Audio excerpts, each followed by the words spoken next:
Hello everyone, welcome back to my channel. So today we are going to discuss about the topic flood, a natural disaster. So let's start with this. So first of all, what is the meaning of flood? जो flood है इसको हम हिंदी में बाढ़ बोलते हैं. इसका हमने बहुत बार सुना है, हमने देखा भी है, बट आज हम बेसिकली डिस्कस करेंगे कि अगर थियोरेटिकल कॉन्सेप्ट हमें फ्लड का लिखना हो तो हम कैसे लिखेंगे. Flooding is the result of heavy or continuous rainfall exceeding the thirsty capacity of the soil. Thirsty capacity of soil का मतलब क्या होता है कि जो हमारी मिट्टी होती है उसकी भी एक कैपेसिटी होती है कि वो कितने वाटर को कंज्यूम कर सकती है, एब्जॉर्ब कर सकती है. जब आप अपना एग्जांपल लो कि आपके घर पे कोई प्लांट है, कोई भी पौधा है, जब आप उसे पानी देते हो तो उसकी एक कैपेसिटी होती है कि मिट्टी कितना ऑब्जर्व कर सकती है. अगर आप उससे एक्सेसिव पानी देते हो तो उसकी वजह से पानी उस गमले के बाहर आने लग जाता है.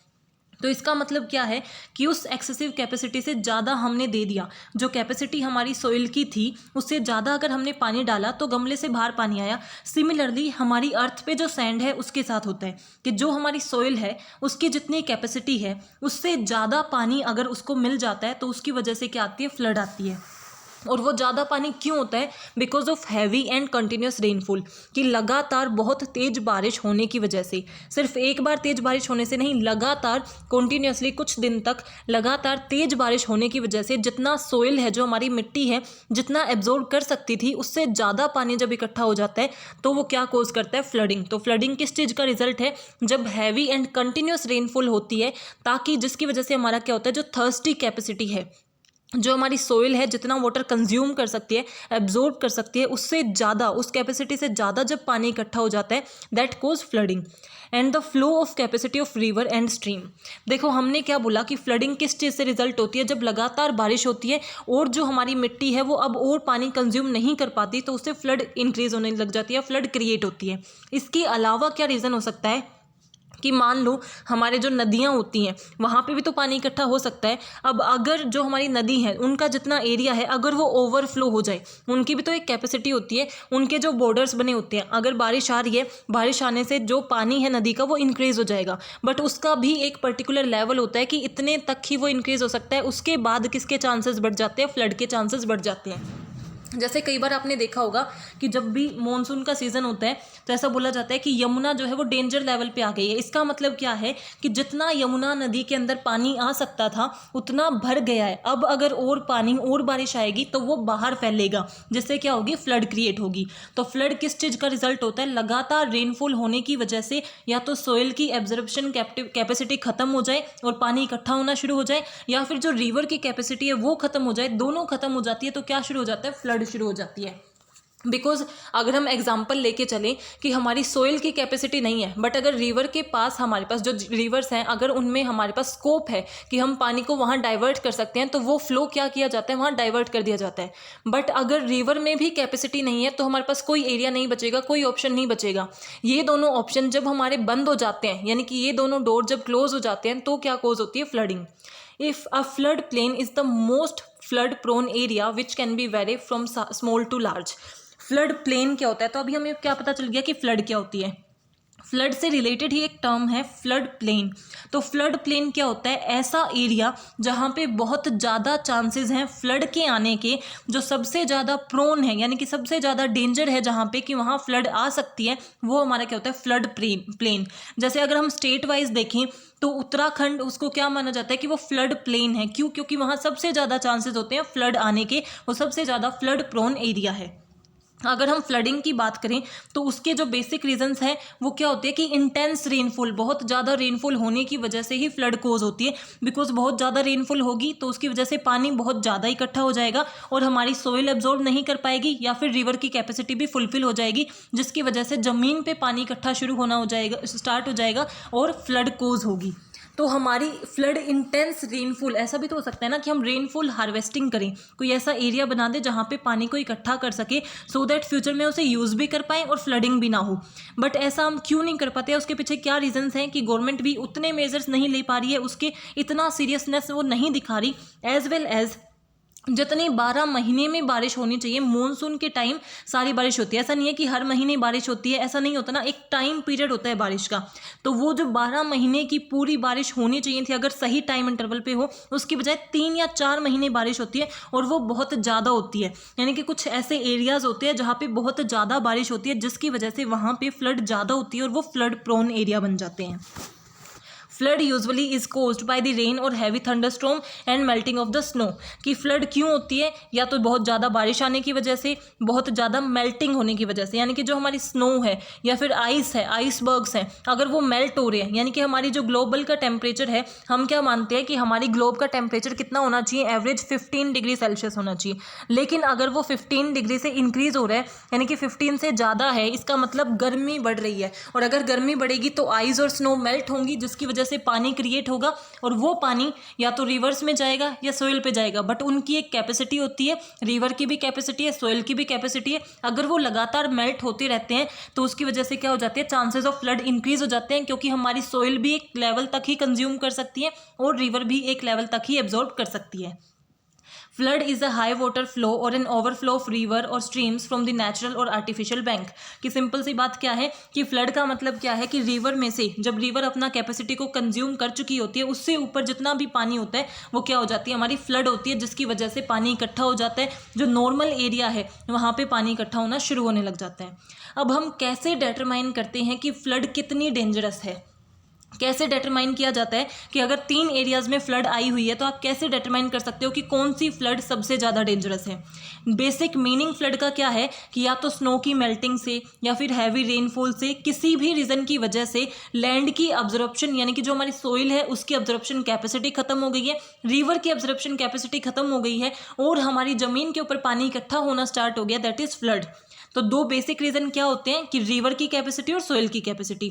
अब अगर फ्लड आई है तो वो कितनी डेंजरस है वो हम कैसे डिटरमाइन कर सकते हैं, तो उसके 4 फैक्टर्स होते हैं। Velocity, depth of water, rate of rise and seasonal.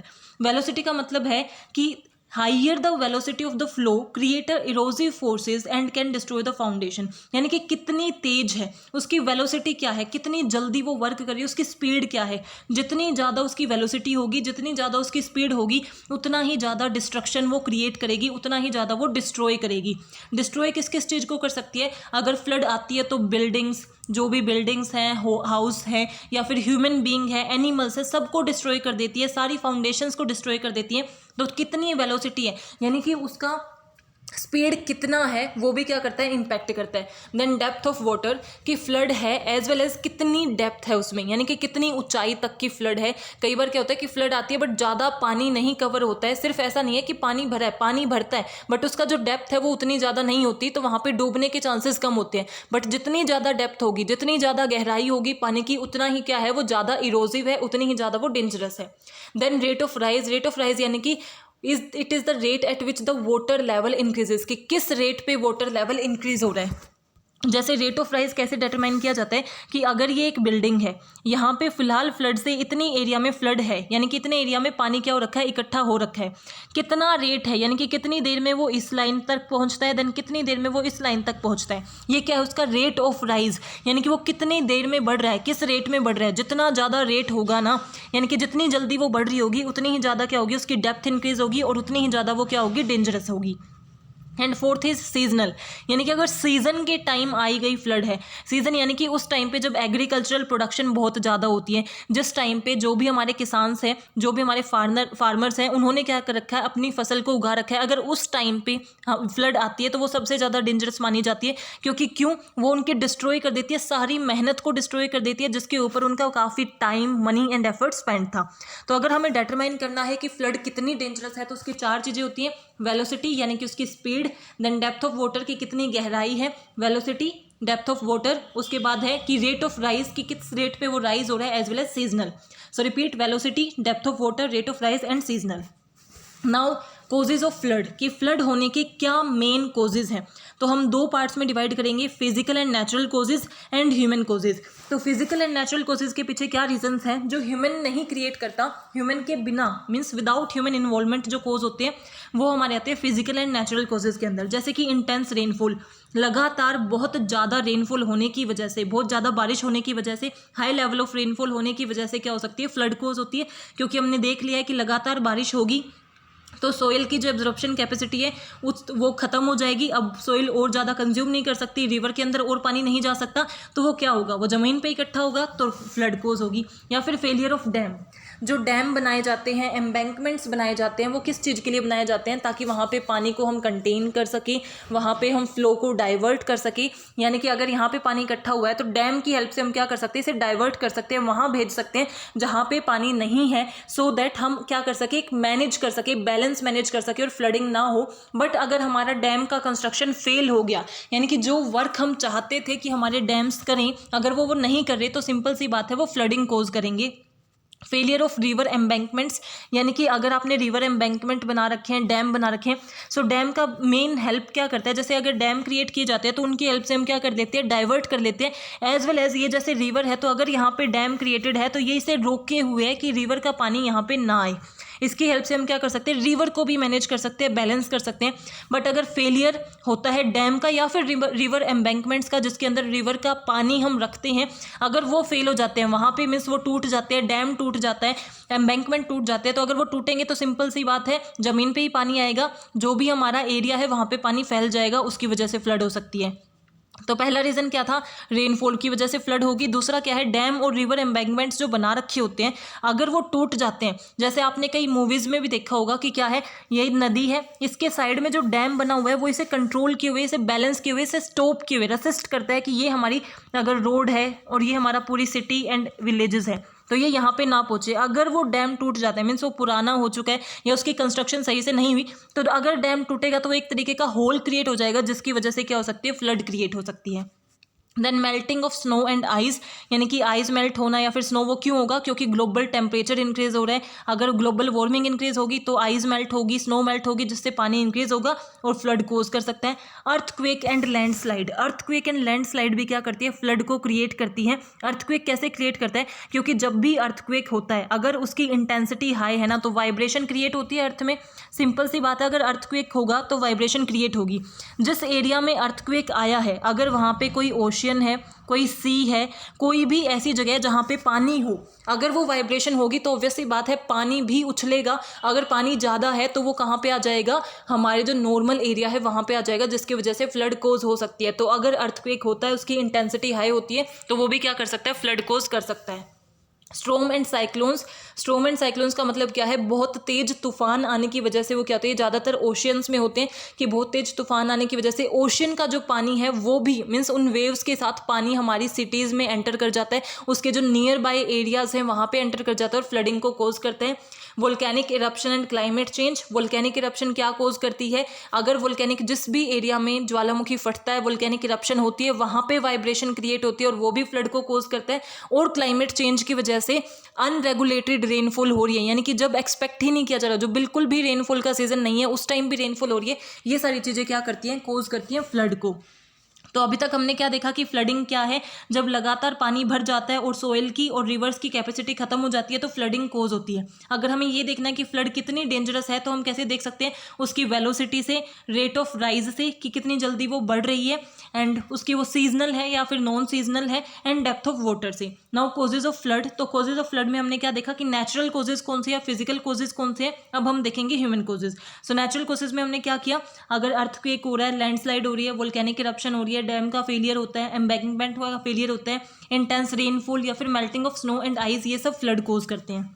Now human causes, जिसके अंदर ह्यूमन इन्वॉल्व हैं, वो कोजेज क्या हो सकते हैं, इंक्रीज अर्बनाइजेशन। अर्बनाइजेशन का मतलब क्या होता है, शहरीकरण। इसका मतलब क्या है कि सिटीज़ का एरिया इंक्रीज होने लग जाना, इंडस्ट्रीज इंक्रीज होने लग जाना और रूरल एरिया कम रह जाना। तो अगर सिटीज़ इंक्रीज हो रही हैं तो इसका मतलब क्या है कि जो सोइल है, सैंड है, वो नहीं बची, हर जगह क्या हो गया, फ्लोर आ गए हैं। तो उन फ्लोर की वजह से क्या हो जाता है, ऐसी लैंड नहीं बचती जो पानी एब्जॉर्ब कर सकती है। जैसे अब जो हमारे फ्लोर है, जो मार्बल के हैं, वो पानी को एब्जॉर्ब नहीं कर सकते, वो सिर्फ सैंड लैंड कर सकती है, सोइल कर सकती है। तो अर्बनाइजेशन की वजह से सोइल का एरिया कम हो रहा है, और वो एरिया कम हो रहा है इसीलिए उसकी क्या होती है, कैपेसिटी भी कम हो रही है। क्योंकि अगर एरिया कम होगा, मान लो ये सारा हमारा एरिया है जो क्या कर सकता है, हमारे वाटर को एब्जॉर्ब कर सकता है। अब रेनफॉल होती है तो ये सब एब्जॉर्ब कर लेता है। अब क्या हुआ कि अर्बनाइजेशन हुआ तो यहाँ सब इंडस्ट्रीज इस्टेब्लिश हो गई, तो एरिया क्या है, कम एरिया बचा। इस साइड तो सारी इंडस्ट्रीज हैं, सिर्फ ये एरिया बचा, तो इसकी एक लिमिटेड कैपेसिटी होगी। उसके बाद क्या होगी, फ्लड क्रिएट हो जाएगी। सो अर्बनाइजेशन की वजह से होता है बैड फार्मिंग प्रैक्टिसेस, यानी कि जो एग्रीकल्चरल प्रैक्टिसेस हमारे जो भी करते हैं फार्मर्स करते हैं, कई बार वो इंसेक्टिसाइड्स पेस्टिसाइड का यूज़ करते हैं या कुछ ऐसे केमिकल्स का यूज़ करते हैं ताकि ग्रोथ हो बहुत जल्दी। हमारी फर्म जो भी फार्मर्स की ग्रो करना चाहते हैं, वो जो भी फसल उगाना चाहते हैं वो बहुत जल्दी ग्रो करे, इसके लिए कुछ वो ऐसी प्रैक्टिसेस यूज़ करते हैं जो हमारी नेचर के लिए सही नहीं है, जिसकी वजह से हमारी इकोलॉजिकल साइकिल डिस्टर्ब होती है और इंटेंस रेनफॉल होती है, और वो क्या कोज करती है, फ्लडिंग को कोज करती है।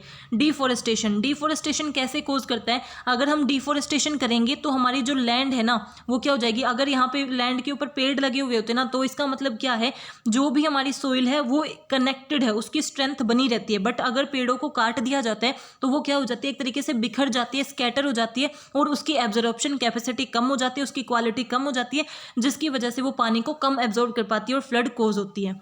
इनएडुकेट ड्रेनेज अरेंजमेंट यानी कि ड्रेनेज अरेंजमेंट का मतलब क्या होता है, पानी इकट्ठा होने के बाद कैसे उसे निकालना है, वो ड्रेनेज सिस्टम करता है। अगर हमारी गवर्नमेंट ने अच्छे से ड्रेनेज अरेंजमेंट नहीं कर रखा कि कैसे पानी को निकाला जाएगा, जैसे आप अपनी सिटीज़ में देखते होगे कि बारिश आती है और तभी पानी भर जाता है, इसका मतलब क्या है कि वहाँ पे ड्रेनेज अरेंजमेंट सही नहीं है, पानी को निकालने के सही पाथ, सही रूट नहीं बनाए गए।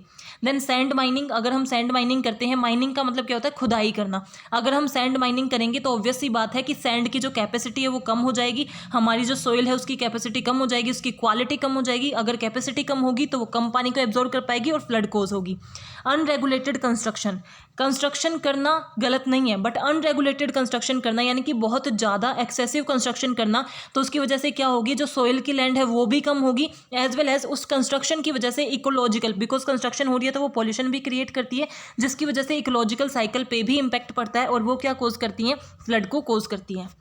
नाउ टाइप्स ऑफ फ्लड, सो काफ़ी इजी टाइप्स हैं। फर्स्ट है रिवर फ्लड यानी कि जो रिवर की वजह से कोज होती है। जितनी भी नदियां हैं वो नेचुरल हमारा क्या है, एक पॉइंट है जिसके थ्रू फ्लडिंग होती है, और इसे हम अवॉइड नहीं कर सकते।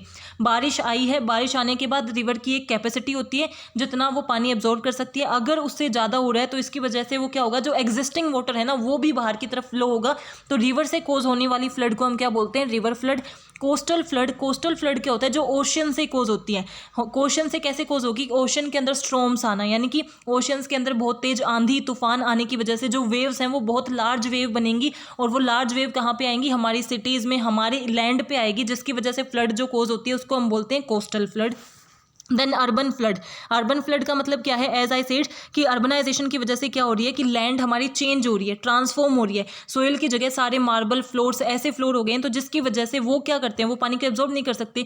तो अर्बनाइजेशन की वजह से हमारी जो एबिलिटी कम हो रही है एब्जॉर्ब करने की रेनफॉल को, उससे जो हमारी फ्लडिंग होती है उसको हम बोलते हैं अर्बन फ्लड।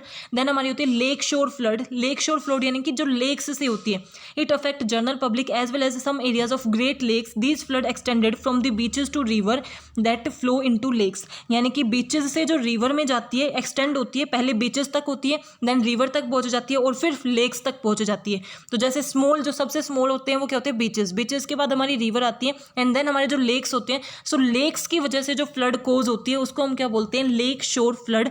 शोर यानी कि उसका जो किनारा होता है एक तरीके से, तो लेक शोर फ्लड क्या है कि जो लेक का पानी है वो किनारे से आगे निकल जाए, उसको हम बोलते हैं लेक शोर फ्लड। देन फ्लैश फ्लडिंग कहाँ होती है, जो रेगिस्तान टाइप एरिया होता है ना वहाँ पे, जहाँ पे पानी का कोई चांसेस ही नहीं होता, वहाँ पानी नहीं है फिर भी वहाँ पे फ्लडिंग हो रही है, क्यों, which have been formed by erosion when intense rainstorm starts। Erosion का मतलब क्या है, सोइल इरोजन का मतलब क्या है कि मान लो ये हमारी क्या है, लैंड है, तो यहाँ पे ट्रीज थे, हमने अब क्या किया, डिफोरेस्टेशन के इसे काटा, तो अगर जो भी होगी जिसकी वजह से हमारी लैंड, अब जो भी हमारी सोइल है वो क्या होगी, स्कैटर हो गई है, बिखर गई है, वो इकट्ठी थी, उसको इकट्ठा किसने बनाया हुआ था, रूट्स ने बनाया हुआ था, जो भी पेड़ थे उनकी जो रूट्स थी उन्होंने उसे कलेक्टिवली इंटीग्रेट कर रखा था, बट पेड़ों के कटने की वजह से वो बिखर गई है। तो जैसे ही बहुत तेज हवा चलेगी, पानी आएगा, तो वो क्या, जो ऊपर की लैंड, ऊपर की सोइल है ना वो चली जाएगी, तो उसकी वजह से क्या हो रहा है, इरोजन हो रहा है, उसकी कैपेसिटी कम हो रही है। तो अगर ऐसे एरिया पे जहाँ पे सिर्फ मिट्टी ही मिट्टी है, तो वो मिट्टी मिट्टी भी कैसी, जो स्कैटर्ड हो चुकी है बिल्कुल, जिसकी क्वालिटी नहीं बची हुई, तो वहाँ पे अगर बारिश होती है तो उसकी वजह से क्या होगी, लोकलाइज्ड फ्लड क्रिएट होगी, जिसको हम बोलते हैं flash flooding. Now hazards related to flooding, की फ्लडिंग से क्या हैज़ार्ड्स होते हैं, क्या हार्म्स होते हैं, तो दो होते हैं, प्राइमरी और सेकेंडरी। प्राइमरी यानी कि जो डायरेक्टली जो अफेक्ट करती है फ्लड, और सेकेंडरी प्राइमरी हैज़ार्ड्स की वजह से जो हैज़ार्ड्स आते हैं वो सेकेंडरी हैज़ार्ड होते हैं। तो डायरेक्टली फ्लड क्या अफेक्ट करती है कि फ्लड अपने साथ साथ क्या लेके आती है, बड़े बड़े रॉक्स, सेडिमेंट्स को भी लेके आती है, तो मलबा क्रिएट कर देती है वो। तो पहला हैज़ार्ड तो यही हुआ कि हमारी जो मीन्स हाइजीन नहीं रहती, मलबा वहाँ पे क्रिएट हो जाता है, रॉक्स एंड सेडिमेंट इकट्ठे हो जाते हैं। Then second is it cause massive amount of erosion. अगर फ्लड है तो उसकी वजह से क्या होगा, massive amount of erosion. Erosion का मतलब क्या होता है, डिस्प्लेसमेंट, एक जगह से मिट्टी दूसरी जगह चली जाएगी। तो बिकॉज फ्लड क्या है, अपने साथ मलबा लेके आ रही है, रॉक्स लेके आ रही है, तो वो जहाँ पे भी फ्लड होगी ना, वहाँ की मिट्टी को भी उठा के अपने साथ लेके जाएगी, जिसकी वजह से सोइल इरोजन होगा। देन फ्लड से क्या होगा, जो ह्यूमन बिल्ट स्ट्रक्चर हैं, जैसे बिल्डिंग बना रखी हैं, डैम्स बना रखी हैं, ये वाटर ये सब क्या कर देगी, फ्लड उसे डैमेज कर देगी, बिल्डिंग्स को, हाउसेज को, जो भी उन्होंने बना रखा है, स्कूल्स हैं, हॉस्पिटल्स हैं, इन सब चीज़ों को फ्लड क्या कर देती है, डैमेज कर देती है, इंफ्रास्ट्रक्चरल डैमेज होता है। देन अगर कोई भी ऑटोमोबाइल फ्लड की मीन्स अगर फ्लड से कैप्चर हो गया, ऑटोमोबाइल अगर उसमें कोट हुआ, तो उसकी वजह से क्या होगा, वो भी डैमेज हो जाएगा। और अगर जैसे हमारी कार है, ट्रक है, इनके अंदर पानी भर जाता है तो वो ईजिली रिपेयर नहीं हो पाता। ह्यूमन कैन गेट कॉट, यानी कि जो लोग हैं अगर वो किसी रीज़न से बाहर हैं और फ्लड आ जाती है, तो उसकी वजह से क्या होगा, अगर उन्हें किसी रीज़न से बाहर जाना भी पड़ता है, बिकॉज फूड तो आपको चाहिए, बेसिक नेसेसिटीज़ के लिए आपको निकलना भी पड़ेगा घर के बाहर, और अगर आप फ्लड के मीन्स फ्लड ने आपको कोट कर लिया, तो उसकी वजह से आप क्या हो सकता है, जिसको तैरना नहीं आता उसकी डेथ भी हो सकती है। Then hazardous for wildlife habitat, simple सी बात है, जो एनिमल्स हैं उनके लिए भी उतना ही हैज़ार्डियस होता है, and it create pollution and disease. Now secondary hazards क्या हैं, जो प्राइमरी हैज़ार्ड से एसोसिएटेड हैं, प्राइमरी हैज़ार्ड्स होने की वजह से जो हैज़ार्ड्स हुए हैं वो सेकेंडरी हैज़ार्ड्स होते हैं। जैसे कि अगर फ्लड हुई, ये सब सारी चीज़ें की पानी इकट्ठा हो गया, मलबा इकट्ठा हो गया, तो क्या होगा, अच्छी सप्लाई नहीं हो पाएगी, वाटर सप्लाई नहीं हो पाएगी, बिकॉज कोई भी चीज़ अच्छे से अप्रोप्रिएटली वर्क नहीं कर पाएगी, तो सेफ ड्रिंकिंग वाटर हमें नहीं मिल पाएगा। इन्फेक्शस डिजीज़ होंगी, इन्फेक्शन की, वायरल, ये सब होने के चांसेस बढ़ जाएंगी। गैस और इलेक्ट्रिकल सर्विसेज आपको नहीं मिल पाएंगी उस टाइम पे, जो भी इलेक्ट्रिकल सर्विसेज हैं, आपके मोबाइल फ़ोन, ये सब वर्क नहीं करेंगी। ट्रांसपोर्टेशन बिल्कुल डिसरप्ट हो जाएगा, कोई ट्रांसपोर्टेशन का मोड आपके पास अवेलेबल नहीं होगा, आप जहां हो आपको वहीं रहना पड़ेगा, दूसरे एरिया पे आप नहीं जा पाओगे, जिसकी वजह से फूड सप्लाई का भी डिले होगा, क्योंकि कोई भी है वो अगर आप कुछ परचेज करते हो, किसी शॉप से जाके कुछ खरीदते हो, तो आप वो परचेज नहीं कर पाओगे, और result in delay in aid, यानी कि अगर कोई भी हेल्थ सर्विसेज आपको चाहिए, एम्बुलेंस चाहिए, हॉस्पिटल जाना है, तो वो भी आप नहीं कर पाते बिकॉज ऑफ फ्लडिंग। तो ये सब क्या है, secondary hazards. So I hope you are clear with this topic. If you have any doubt please mention in comment section. Thank you and keep supporting.